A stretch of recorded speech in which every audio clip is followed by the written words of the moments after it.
Olá pessoal, vamos começar hoje um curso de Tai Chi Chuan com foco na rotina em 37 movimentos do mestre Chen Manqing. Esta rotina foi desenvolvida por ele entre os anos de 1938 e 1946 e tem como base a forma longa da escola Yang, um clássico. Ela, porém, é mais curta, até mesmo porque foi criada durante um período de guerra na China. Pessoalmente, eu a considero a forma mais perfeita do Tai Chi Chuan. Não exatamente pela rotina em si, mas pela forma como o mestre a ensinava, a partir de uma observação atenta dos princípios que norteiam a arte marcial chinesa e o Tai Chi Chuan. Esses princípios foram colocados no papel pelos mestres Yang Changfu e Chen Weiming, respectivamente o professor e o grande amigo de Chen Manqing.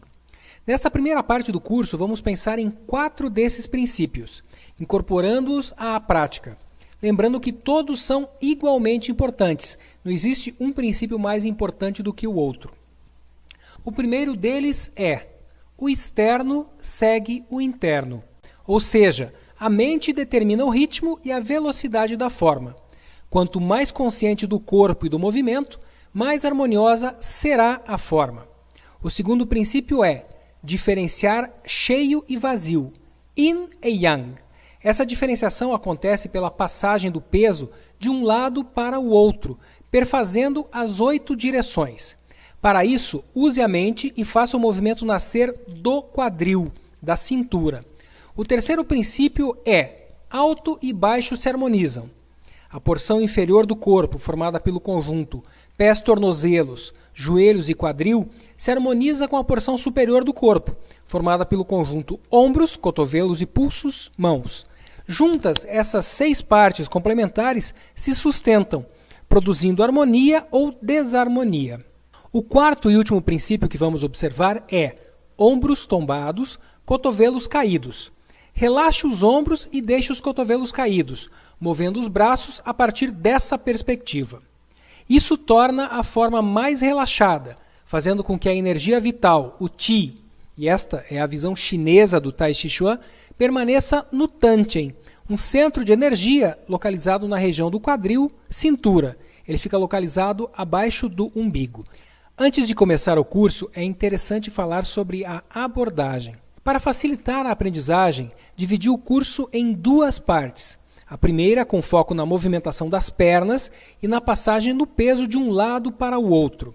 E a outra com foco na movimentação dos braços e no nome das partes. Dito isso, podemos começar. Boa prática! A postura inicial de todo o Tai Chi é chamada de Wu Qi, que vem a ser o vazio que antecede e que gera o movimento. No Tai Chi do mestre Chen Manqing, esta postura é feita com os pés unidos pelos calcanhares, com as pontas afastadas a 90 graus. Os pés se assemelham ao número 8, escrito em chinês. Daí porque a postura é chamada de Papu, ou, literalmente, postura ou passo 8. A abertura da forma, a transição de Wu Qi para Tai Chi, começa pela passagem do peso para a perna direita. Com isso, a perna esquerda fica livre, fica leve, e o pé direito se ergue a partir do calcanhar.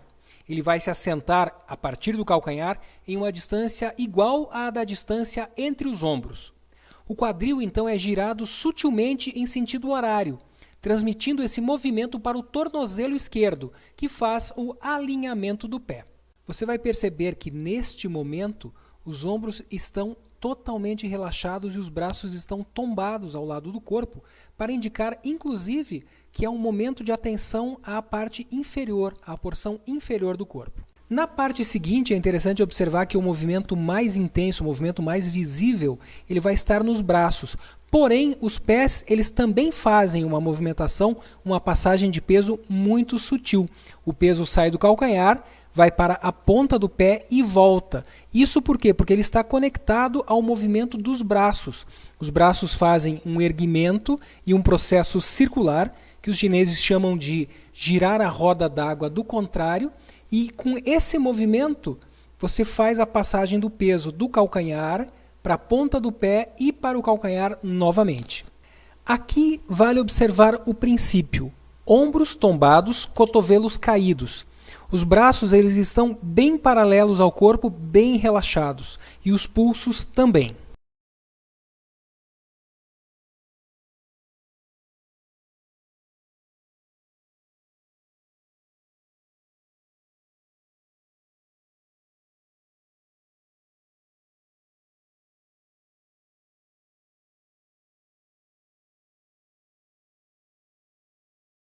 No movimento seguinte, eu volto a distribuir o peso pelas pernas lateralmente. Então, como eu vou fazer? O peso passa para a perna esquerda, de modo a que eu possa tornar mais leve a perna direita. Eu vou girar o meu quadril em sentido horário e, concomitantemente, eu vou girar o meu tornozelo direito. Eu girei o meu tornozelo direito, eu vou apoiá-lo e depois de apoiá-lo eu vou passar mais de 70% do peso para a perna direita. Com isso, eu vou liberar a minha perna esquerda e vou poder girar o quadril invertendo a posição, fazendo um giro de 180 graus.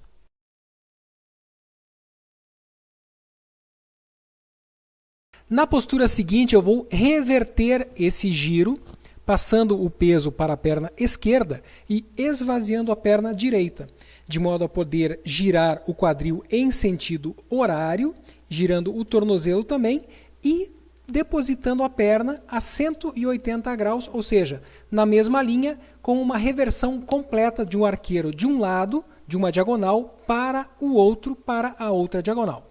A parte seguinte é bem interessante, pessoal, porque eu vou fazer uma reversão sem reversão. Eu vou passar o peso do corpo de frente para trás e não vou movimentar os meus pés e a minha base.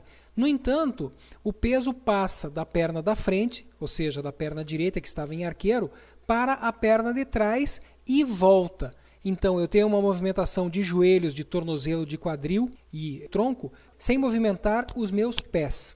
Observem que eu vou falar sobre o posicionamento e a movimentação dos braços na parte seguinte, ok? Então, por enquanto, vamos focar mais nas pernas.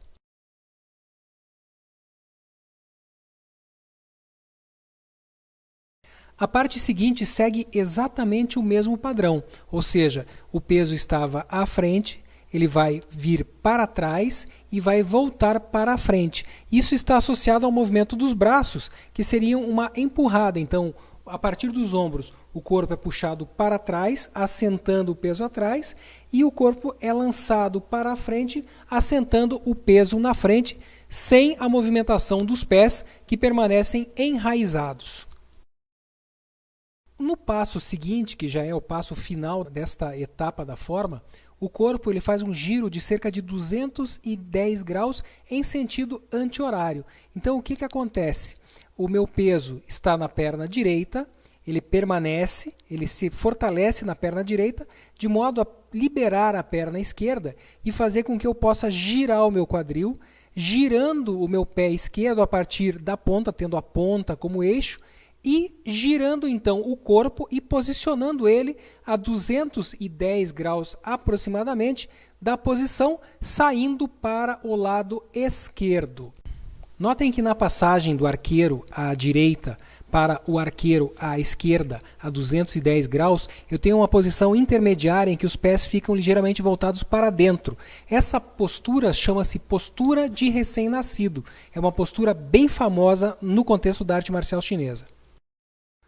Bem, pessoal, nessa forma de execução agora de frente e de costas, a gente vai trabalhar também a questão do posicionamento dos braços, ok? Nos movimentos iniciais das pernas, os braços permanecem tombados. Assim que os pés se alinham na altura dos ombros, os braços se elevam até a altura dos ombros. E daí o praticante puxa os braços pela altura dos ombros, jogando o peso para trás para os calcanhares. Por fim, ele vai descer os braços e enraizar os braços com as pernas afastadas na distância de ombro. Quando eu passar o peso para o lado esquerdo para poder girar o quadril para a direita, eu vou erguer o meu braço direito fazendo uma proteção, uma sustentação e vou colher por baixo com o meu braço esquerdo. No movimento de reversão, que vem a ser a técnica de repelir para a esquerda, eu vou erguer o meu braço esquerdo de baixo para cima em diagonal e vou descer o meu braço direito num movimento harmonioso, combinado em relação ao braço esquerdo. No movimento seguinte, que vem a ser o repelir para a direita, os braços se alinham a partir dos ombros e fazem uma expansão para a frente. No movimento seguinte, os braços giram. O braço direito gira em sentido anti-horário e o braço esquerdo gira sutilmente em sentido horário. Eles giram até se alinhar na altura dos ombros e depois existe uma empurrada para a frente. No movimento seguinte, com os cotovelos tombados, eu recolho os meus braços mantendo os pulsos na altura dos ombros. Então, os braços vêm, os pulsos se aproximam dos ombros e eles voltam para frente fazendo a projeção novamente.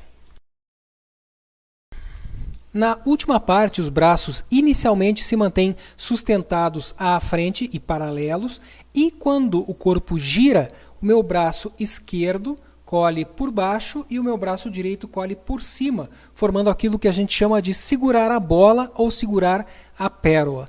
Dessa postura é que vai nascer a postura final, que vem a ser o chicote simples. O braço direito se projeta lateralmente para fora, mantendo uma certa flexão, e a mão fica no chamado bico de grow, enquanto que o braço esquerdo ele se projeta para a frente e a mão fica numa postura de faca.